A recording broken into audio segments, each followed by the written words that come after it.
নমস্কার বন্ধুরা, সুনিতার হেসেলে সবাইকে স্বাগত। আজ আপনাদের সঙ্গে আমি শেয়ার করব একদম অন্যরকম একটা ডালের রেসিপি। যেহেতু গরম পড়ে গেছে, এই গরমে কিন্তু এরকম তেঁতো দিয়ে লাউয়ের ডালের শুক্তো কিন্তু খেতে অসাধারণ লাগে। তার জন্য দেখুন, এখানে আমি একটা ছোট সাইজের লাউ নিয়েছি। লাউটাকে একটু বড় সাইজের টুকরো করে কেটে নিয়েছি এখানে মুগের ডাল, আর নিয়েছি উচ্ছেগুলোকে কিন্তু আমি একটু গোল গোল শেপ করেই কেটে নিয়েছি। এবার এই উচ্ছের মধ্যে আমি প্রথমেই লবণ আর হলুদটাকে মাখিয়ে কিছুক্ষণ রেখে দেব। মাখিয়ে রেখে দিলে কি হবে, উচ্ছের ভেতরের যে তেতো ভাবটা সেই জলটা কিন্তু বেরিয়ে যাবে, এরকম লবণ হলুদটা মাখিয়ে রাখলে। এবার আমি ওভেনে একটা কড়াই বসিয়ে দিয়ে তাতে দিয়ে দেব মুগ ডালগুলো প্রথমেই আমি শুকনো খোলাতে হালকা একটু নেড়ে নেব। যখন ডালের একটা গন্ধ বেরোতে শুরু করবে আর ডালের কালারটা একটু চেঞ্জ হয়ে যাবে, তখনই কিন্তু আমি ডালের মধ্যে দিয়ে দেব জল।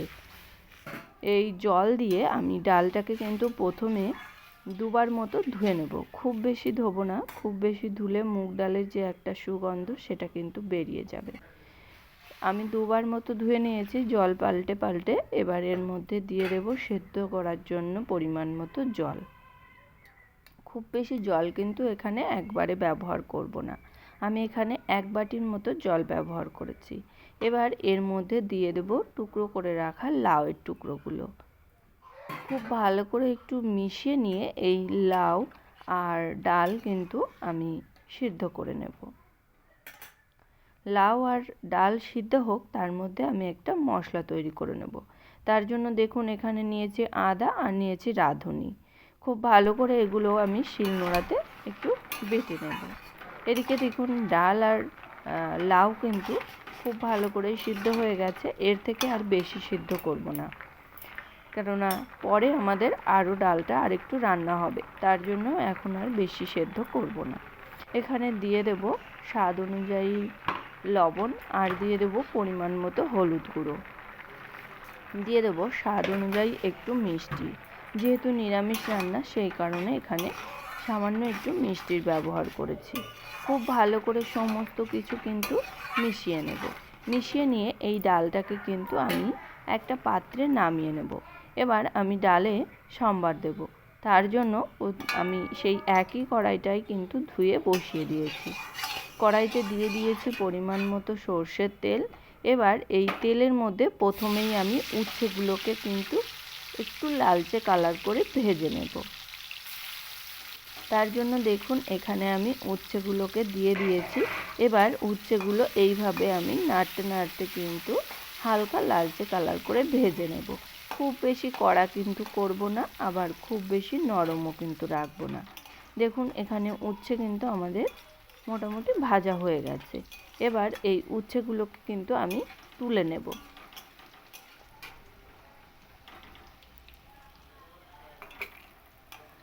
দেখুন, উচ্ছেগুলো কিন্তু তুলে নিয়েছি। এবার ওই একই তেলের মধ্যেই আমি ডালটাকে সম্বার দেব। তার জন্য দিয়ে দিয়েছি তেজপাতা, শুকনো লঙ্কা, আর দিয়ে দেবো রাঁধুনি ফোড়ন।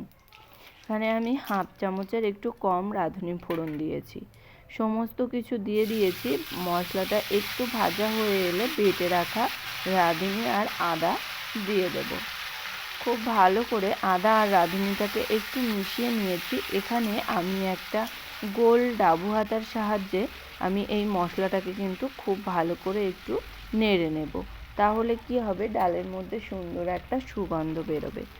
এবার মশলাটা কিন্তু খুব ভালো করেই ভাজা ভাজা হয়ে গেছে। এর মধ্যে থেকে আমি 2 হাতা ডাল তুলে দিয়ে খুব ভালো করে এইভাবে একটু মিশিয়ে নিয়েছি। নিয়ে আমি সমস্ত ডালটাকে কিন্তু দিয়ে দিয়েছি।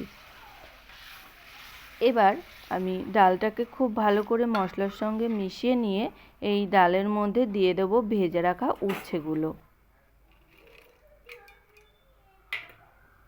উচ্ছেগুলোকে দিয়ে দিয়েছি। এবার ডাল আর উচ্ছেটাকে কিন্তু খুব ভালো করে এই ডালের সঙ্গে কিন্তু ফুটিয়ে নেব। এখানে আমি 3 থেকে 4 মিনিট, জোর 5 মিনিট মতো আমি এই ডালটাকে কিন্তু খুব ভালো করে ফুটিয়ে নিয়েছি। এবার এই ডালের মধ্যে দিয়ে দেব আমি 1/2 চামচ পরিমাণে ঘি। দেখুন, এখানে ঘি দিয়ে মিশিয়ে নিলেই কিন্তু তৈরি হয়ে যাবে আমাদের লাউ দিয়ে ডালের শুক্তো।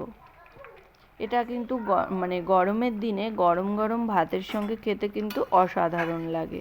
তাহলে বন্ধুরা, আমার এই শুক্তোর রেসিপিটি আপনাদের কেমন লাগলো অবশ্যই কিন্তু কমেন্ট করে জানাবেন। যদি ভালো লেগে থাকে তাহলে একটা লাইক করবেন আর সাবস্ক্রাইব করে পাশে থাকার অনুরোধ রইল।